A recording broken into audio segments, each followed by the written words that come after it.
What's up guys, this is JamesBl0nde with OnRPG.com, and this time I got an exclusive developer's tour of an upcoming title from BioWare called Warhammer Online Wrath of Heroes. Now this is a battle arena type game that's a bit different than others like it, in that there are 3 teams battling it out instead of just 2. So the matches end up being 6v6v6. And although you could consider it a MOBA, it doesn't have the same scenario elements you would see in Dota or League of Legends, where you have lanes, minions, or towers. Instead, Wrath of Heroes takes a closer third-person view and offers 3 different scenarios. The first scenario is called Morcane Temple, which is a 3-way capture the flag scenario that also features a center artifact that must also be captured and held. Here, in order to capture a flag, you must stand near them, and the more teammates near the flag, the faster you can capture it. The idea is to capture as many flags as you can to gain points for kills. While holding flags, each kill grants up to 5 points, and the first of the 3 teams to reach 250 points, or the highest score within 15 minutes, wins.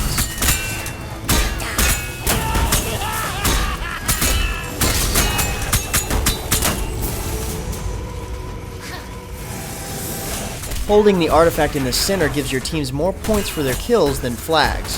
However, you can only hold the artifact if you already control a flag. But if you're killed while your team holds the artifact, you're worth double points for the opposing team. The next scenario is called Blackfire Pass, and this one's based around capturing runes. Welcome to Blackfire Pass. This map features 3 towers, 1 per team, and each contains a dwarf statue holding a single rune from the start. There's also a 4th rune that spawns towards the center of the map in the beginning.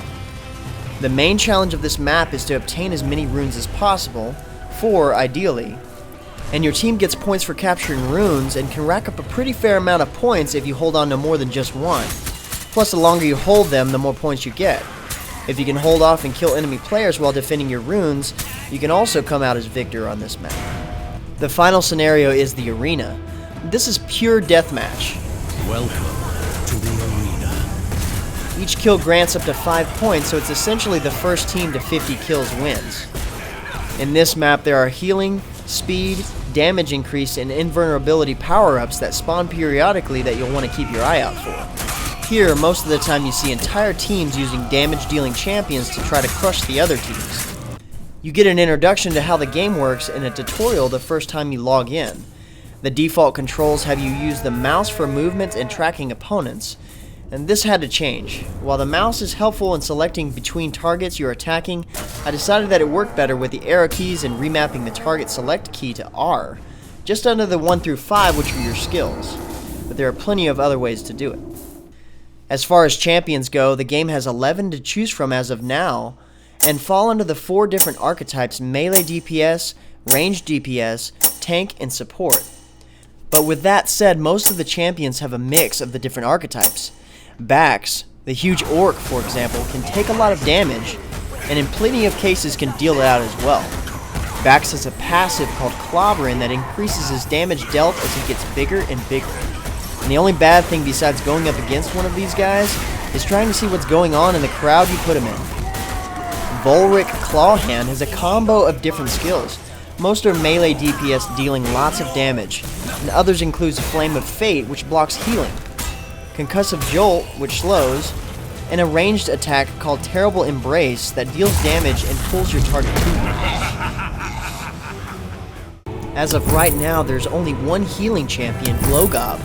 Glogob has 3 different skills that heals allies around him, 1 that absorbs damage from enemies and throws it right back at them, and 1 ability called Here We Go that improves damage for all the surrounding allies, and can end up producing huge damage if used with a group of backs.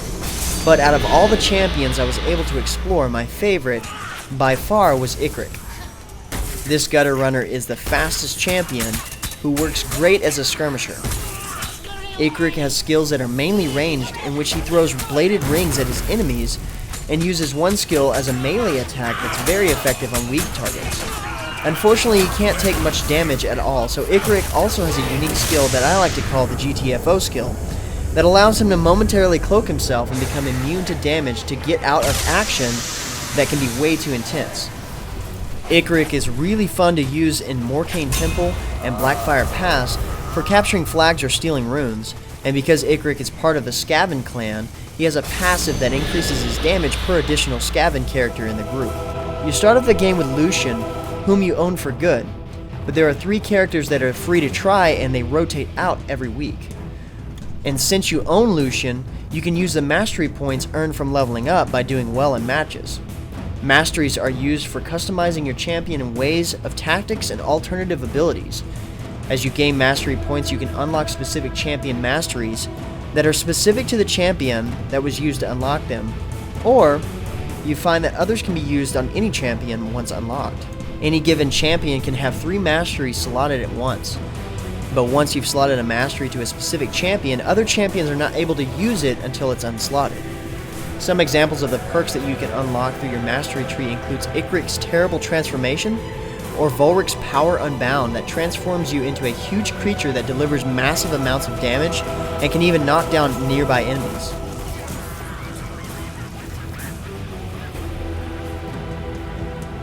You can also gain tactics, which are pretty much passive bonuses, by either winning random wooden chests after a match or by purchasing the various chests at the store. Some of these include things like Rapidity, which increases your movement speed by 3%, or Endless Knowledge that reduces ability cooldown times by 10%.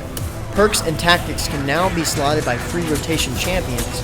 You just have to know that you can't learn from their mastery trees until you own them, so without purchasing or acquiring another champion besides Lucian, you only have a few tactics you can use to try out the free champions with. Plus, if there are perks and tactics you never seem to use, you can always sell them for extra experience. And finally, in the cash shop you can purchase heroes, items, and skins. There are 2 different forms of payment: gold, which you gain as you do well in matches, and gems, which are purchased by the player through the cash shop. Heroes typically cost 125 gems or 30,000 gold. And the only hero that's been gems only has been the Hot Seller, this time Olin.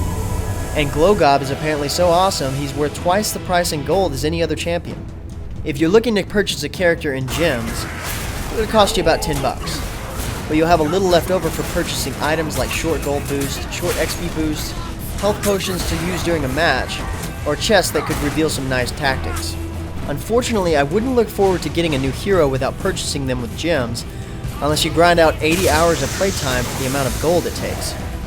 I wouldn't necessarily say that the game is pay to win, however, players who have bought several chests, or heroes, or even just one additional hero other than Lucian, gain the ability to master those heroes to potentially be able to slot rare masteries to different heroes, even free rotation heroes, thus giving them a little bit of an advantage. This may not be intentional, nor does it make me dislike the game. To be honest with you, the game gets really addicting, even playing Morcane Temple 6 times in a row. I didn't have the greatest first impression on the game, but after playing it for a little while, my opinion turned around. So if you're looking to try this one out, let it grow on you for a little while before finding another game. You might be surprised. So with that said, if you're interested in more information about Wrath of Heroes, check out the link in the description below. Otherwise, come hang out at OnRPG.com. But first, hit that like button. I'm JamesBl0nde. See you out there, gamers.